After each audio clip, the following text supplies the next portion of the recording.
को अधर्म बना डालता है। जब महाराज भल्ला तक स्वयं इस बात का संकेत दे रहे हैं कि स्वागत सत्कार करने के बाद वे आपके साथ राजकाज पर चर्चा करेंगे, तो तनिक धैर्य धारण करें। नहीं नहीं नहीं नहीं नहीं, धैर्य और प्रतीक्षा रावण का स्वभाव नहीं। जो वस्तु रावण को नहीं मिलती, रावण उसे छीन लेता है। शांत हो जाओ भांजे, शांत हो जाओ। शांति और धीरज के साथ बहुत कुछ देख लिया मामा श्री। अब तो रावण के प्रचंड क्रोध के प्रचंड प्रदर्शन का समय आ रहा है। कुंभकर्ण की बात मानकर हमने बहुत बड़ी भूल की, पर अब और इसी समय उस भूल को सुधारा जाएगा। मामा श्री, अभी और इसी समय भल्ला तक को। बात का पतंगड़ ना बनाओ भैया। मुझे महाराज भल्ला तक पर पूर्ण विश्वास है, वे हमें निराश नहीं करेंगे। उनकी सैन्य शक्ति पाकर लंका के राक्षसों का मनोबल आसमान को छूने लगेगा। तब वनवासी राम को परास्त करना हमारे लिए सरल और सहज हो जाएगा। कुछ समय तो प्रतीक्षा करो भांजे। एक सीमा तक की प्रतीक्षा की जा सकती है मामा श्री। उसके बाद रावण अपने स्वभाव अनुसार ही बात करेगा। तब यह भल्ला तक भी रावण का आदेश एक सेवक के समान मानेगा। चलिए मामा श्री।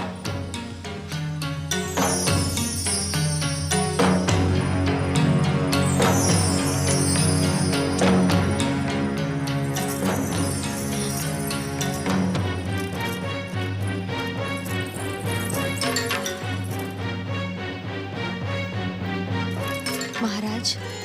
राजकुमारी आप? राजकुमारी, मुझे भैया की बातों पर बहुत खेद है। यदि आपको उनकी कोई बात उचित ना लगी हो तो मैं आपसे क्षमा मांगता हूँ। नहीं महाराज, आप तो हमारे अतिथि हैं और अतिथि देवता के समान पूजनीय होते हैं। क्षमा के अधिकारी आप नहीं हैं, हम हैं। रहने दीजिए इन बातों को। आज के दिन की प्रतीक्षा तो मैं वर्षों से कर रही थी महाराज। राजकुमारी, आपकी कल्पना का सुदर्शन पुरुष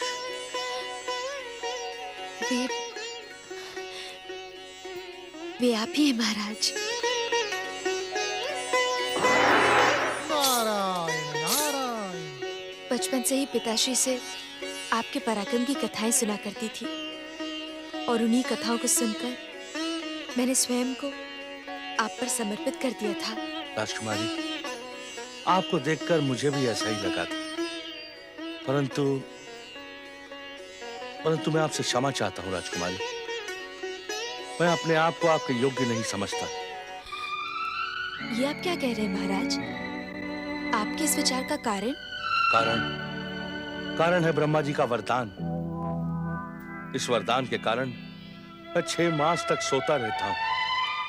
मुझे सोता हुआ देखकर आप ना जाने हृदय में क्या सोचेंगी राजकुमारी। आप इस बात की चिंता ना करें महाराज। चिंता कैसे ना करूं राजकुमारी? प्रेम में स्वार्थ नहीं होता। अपने सुख के लिए आपके हृदय को दुख पहुंचाऊं, ये तो अनुचित है राजकुमारी। मैंने आपसे कहा ना, आप इस बात की चिंता ना करें। मैं आपको अपने साथ जागने के लिए विवश कर ही दूंगी। दैत्यराज भल्ला तक, जब आपने स्वयं ही अनुमान लगा लिया है कि हमारे यहाँ आने का उद्देश्य आपसे सैनिक सहायता प्राप्त करने का है, तो फिर और अधिक कुछ कहना व्यर्थ है। महाराज, हम आपको इतना संकेत अवश्य दे देना चाहते हैं कि अयोध्या के 2 वनवासी राजकुमारों ने बलशाली भालू और बंदरों की सेना के साथ लंका पर आक्रमण कर दिया है। लंका की सेना राम की सेना से अधिक नहीं है। इसी का संतुलन बनाने के लिए लंकेश्वर आपसे सैन्य सहायता की अपेक्षा करते हैं। इस समय संसार के हर असुर, दैत्य और राक्षस का यह कर्तव्य है कि वो हमारी सहायता करे। शत्रु को ध्वस्त और नष्ट भ्रष्ट करने में हमें सहयोग दे, जिससे असुर, दैत्य और राक्षस जाति की कीर्ति का ध्वज सदा विजयश्री के साथ लहराता रहे। अतिथि की इच्छा पूर्ण करना हमारा कर्तव्य है, किंतु जिस सम्मान की उपेक्षा हम आपसे रखते हैं हमारे प्रति और हमारे पिताश्री के प्रति, वो आपके भीतर नहीं है। तुम कहना क्या चाहती हो राजकुमारी कर्कटी? मैं कहना नहीं चाहती, केवल याद दिलाना चाहती हूँ, कल संध्या काल अपने भाई कुंभकर्ण के साथ आपने मेरे पिताश्री के विषय में जो कुछ भी कहा, हमसे सैन्य सहायता मांगने से पहले आपको उस बात पर खेद प्रकट करना चाहिए। पुत्र कर्कटी, ऐसा क्या कह दिया लंकेश्वर ने? ये तो आप इन्हीं से पूछे पिताश्री, उसके पश्चात ही सहायता का निर्णय लीजिएगा। प्रणाम। ठहरो राजकुमारी कर्कटी।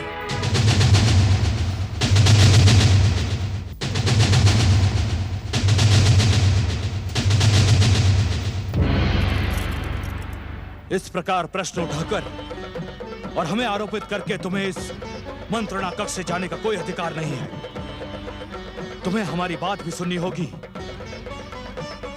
और सुनकर हमारी बात पर संतुष्ट भी होना होगा। यदि आपकी बात संतुष्ट करने योग्य होगी तो हम अवश्य संतुष्ट होंगे। लंकेश्वर, तुम्हारी ये उत्तेजना हमारे लिए घातक हो सकती है। मामा श्री, इस मंत्रणा में अब आपकी सहायता की कोई आवश्यकता नहीं है। जब आप लंकेश्वर के मनोभावों को नहीं पहचान सके तो आपको लंकेश्वर का साथ देने का कोई अधिकार नहीं। जाइए, अतिथि कक्ष में विश्राम कीजिए। जाइए। जो आ गया लंकेश्वर।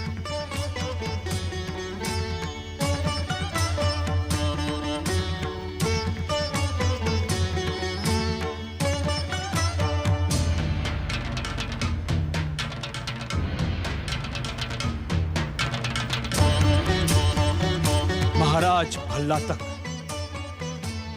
आपकी पुत्री की तेजस्विता और दृढ़ता से हम प्रसन्न हुए।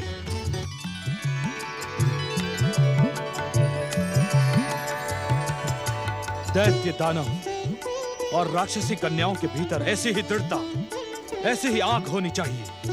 आप नहीं जानते महाराज भल्ला तक, जो दृढ़ता आज राजकुमारी कर्कटी ने दिखाई है, वही दृढ़ता, वही स्वाभिमान लंकेश्वर रावण ने सदा सदा अपनी माता केकसी के भीतर अनुभव किया है। हम प्रसन्न हुए राजकुमारी कर्कटी। आपकी बात सुनकर हम धन्य हुए लंकेश्वर। किंतु अभी हमारी बात पूरी नहीं हुई महाराज। आपकी इस तेजस्वी पुत्री से अभी हमें क्षमा मांगनी है। इनके संवाद का आदर करना है। राजकुमारी कर्कटी, अब इसकी कोई आवश्यकता नहीं है लंकेश्वर। आप महान हैं। महानता का हर गुण आपके भीतर समाया हुआ है। इसका कारण है हमारी मां के संस्कार।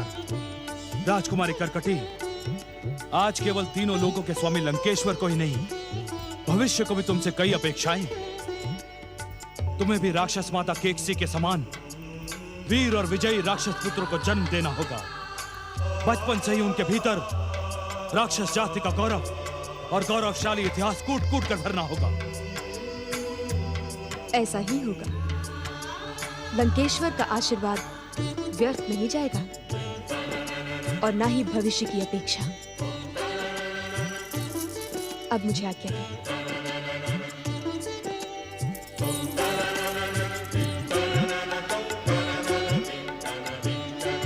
लंकेश्वर, हम आपकी इच्छा का आदर करते हुए सह्याद्री की संपूर्ण सेना को आपके साथ भेजने के लिए प्रस्तुत हैं।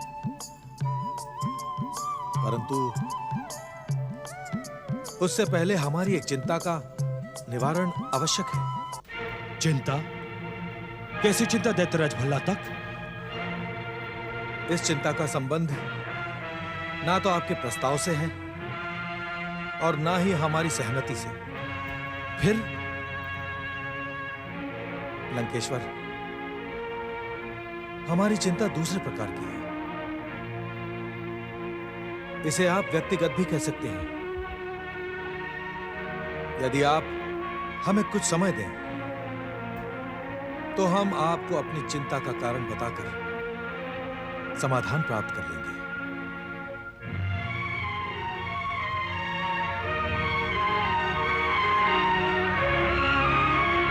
मैं तो सोच भी नहीं सकता था लंकेश्वर कि राजकुमारी करकटी की बातें सुनने के बाद आप अपने रोष को शांत रख पाएंगे। आप धन्य है लंकेश्वर, और धन्य है आपकी चतुराई। किंतु हम इन स्थितियों से प्रसन्न नहीं है मामा श्री। जिस रावण के भय से इंद्र, यमराज जैसे लोकपाल दिक्पाल भी पशु पक्षियों का वेश धारण कर लेते हैं, उन तीनों लोगों के स्वामी रावण को एक साधारण सी राजकन्या ने नीचा दिखाने का साहस किया। राम के विरुद्ध सफलता प्राप्त करने के लिए हमें हर स्थिति को स्वीकार करना पड़ेगा भांजे। नहीं मामा श्री, नहीं। लंकेश्वर जब मारना जानता है तो मरना भी जानता है।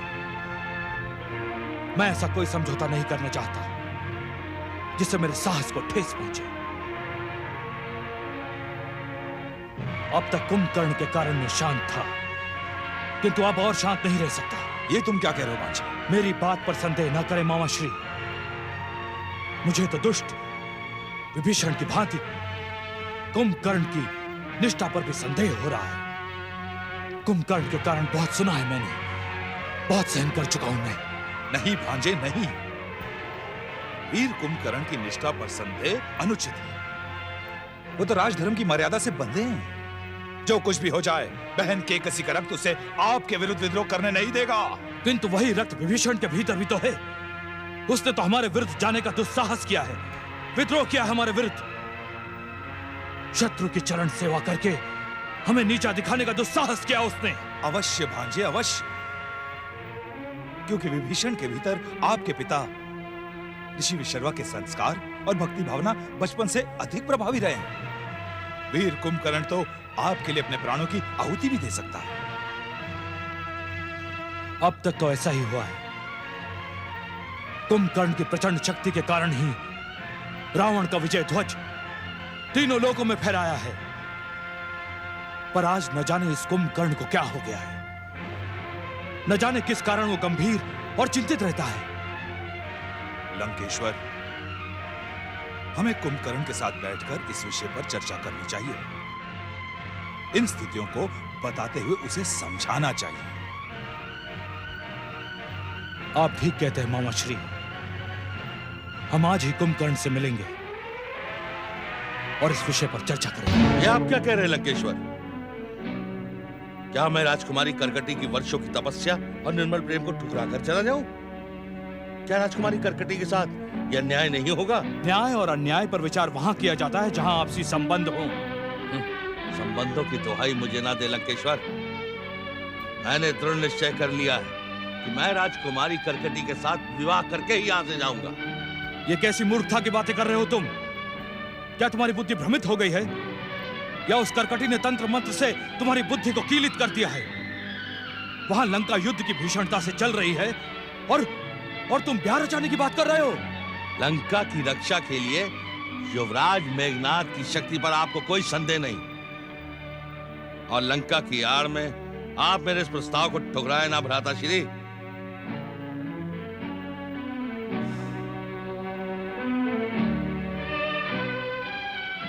प्रिय अनुज, मेरे भाई, मैं समझ गया तुम्हें करकटी से प्रेम हो गया है और तुम्हारे प्रेम के बीच में आने का मुझे कोई अधिकार नहीं। अब तक तुम्हें रोकना मेरी भूल थी। अब तुम जैसा चाहोगे हम वैसा ही करेंगे। किंतु हाँ, इससे पहले कि तुम अपनी बात कहो, हम तुम्हें एक सुझाव अवश्य देना चाहते हैं। अवश्य भैया, अवश्य। बड़े होने के नाते आपको सुझाव नहीं, आदेश देने का अधिकार है। कहिए, इस दास के लिए क्या आज्ञा है? कुंभकर्ण स्त्री और पुरुष, पुरुष और स्त्री एक दूसरे के लिए ही बने हैं। जिस संसार में हम रहते हैं उसमें स्त्री और पुरुषों के लिए कई मर्यादाएं हैं, कई परंपराएं हैं। मैं जानता हूं लंकेश्वर, स्त्री और पुरुष के बीच सबसे सफल मर्यादा और परंपरा का नाम है विवाह। मैं तुम्हें विवाह का परामर्श नहीं दे रहा हूं कुंभकर्ण। मैं तुम्हें ऐसा मार्ग बताने जा रहा हूं जिससे तुम्हारी इच्छा भी पूर्ण हो जाए और हम भी शीघ्र, अतिशीघ्र लंका पहुंच जाए। ऐसा कौन सा उपाय है लंकेश्वर? क्या ये उपाय धर्म सम्मत है? धर्म? धर्म तो वीरों की इच्छा पर निर्भर करता है। क्या तुम इस सत्य को अस्वीकार कर सकते हो कि हमने अपनी इसी बाहुबल से कट्टरता के साथ धर्म का पालन करने वाले अनेक ऋषि मुनियों को राक्षस जाति में दीक्षित किया है? जब वो ऋषि मुनि मृत्यु के भय से धर्म का त्याग कर सकते हैं, तो फिर धर्म की स्थिरता पर प्रश्न क्यों? जीवन की विवशता और मृत्यु का भय धर्मांतरण तो करवा सकता है, परंतु ये धर्मांतरण ना तो नैतिक है और ना ही मर्यादित। आपको ये जानकर आश्चर्य होगा लंकेश्वर कि मृत्यु के भय से राक्षस जाति की दीक्षा पाने वाले ऋषि मुनि राक्षस होकर भी वैदिक नियमों का पालन कर रहे हैं। दुर्भाग्य है लंकेश्वर, ना तो वो वैदिक नियमों का पालन कर सके और ना ही पूर्ण रूप से राक्षस बन सके। बस आधे अधूरे में लटक कर रह गया है उनका जीवन। मैं तुमसे वाद विवाद नहीं करना चाहता कुंभकर्ण। बातों और समस्याओं के चक्रव्यूह में उलझे रहना मेरा भी स्वभाव नहीं है लंकेश्वर। मैं अपना प्रस्ताव आपके समक्ष रख चुका हूँ। तुम्हारे प्रस्ताव पर जो निर्णय मैं सुनाने जा रहा हूँ उसे ध्यान से सुनो कुंभकर्ण। मेरी बात राक्षस जाति के अनुकूल होने के साथ साथ धर्म सम्मत भी है। इस संसार में विवाह की 8 रीतियां हैं। ब्रह्म, देव, आर्ष, प्रजापति, असुर, गंधर्व, राक्षस और पिशाच। इनमें से आप मुझे किस रीत का पालन करने की आज्ञा देना चाहते हैं? उसी रीति की कुंभकर्ण जो वीरों को प्रिय है, जिसे पाने और करने में राजा महाराजा को आनंद प्राप्त होता है। अर्थात अपनी प्रचंड वीरता का प्रदर्शन करते हुए तुम राजकुमारी कर्कटी के साथ बलात्कार पूर्वक समागम करो। परंतु ये तो पिशाच रीति है। वैदिक नियम और राक्षस जाति विवाह की इस परंपरा को मान्यता नहीं देते। पर परंपरा मानते हैं। हाँ, यह भी एक विवशता है भैया। आप जैसे समर्थ और शक्तिशाली को कोई दोष देने का साहस नहीं कर सकता। इसी कारण पिशाच रीत के विवाह को परंपरा मान लिया गया है। परंतु यह अन्याय है भैया, अन्याय। नारी की भावनाओं के प्रति अत्याचार है और कुंभकर्ण इस अत्याचार को कभी स्वीकार नहीं कर सकता। भ्राताश्री कुंभकर्ण, बस भैया रावण, बस। अब मैं आपसे इस विषय में कुछ सुनना नहीं चाहता। हाँ, एक बात पूछना अवश्य चाहता हूं। महाराज, मैं जब भाभी श्री मंदोदरी के विवाह का प्रस्ताव लेकर आपके पास आए थे, तब आपने पिशाच रीति पर विचार क्यों नहीं किया था? हाँ?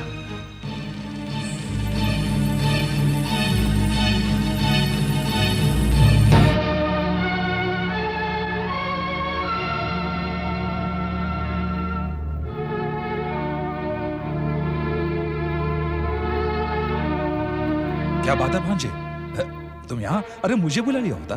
मामा श्री, हम अभी इस समय लंका की ओर प्रस्थान करेंगे और जाने से पहले उस दुष्ट कुटिल भल्लातक को ऐसा दंड देंगे कि उसके कुल में जन्म लेने वाली 21 पीढ़ियां भी लंकेश्वर रावण का नाम सुनकर भय से थर-थर कांपेगी। भांजे, अचानक रोष का कारण? रोष का कारण है कुंभकर्ण, जो यहां आकर उस भल्लातक की पुत्री कर्कटी के प्रेम जाल में उलझ गया है। ये तुम क्या कह रहे हो भांजे? मामा श्री, स्थिति इतनी विचित्र हो गई है कि कुंभकर्ण उस साधारण सी राजकन्या कर्कटी के लिए हमारे विरुद्ध विद्रोह भी कर सकता है। क्या महाराज भल्लातक को स्थिति का ज्ञान है? स्थिति की रूपरेखा उसी ने तो बनाई है।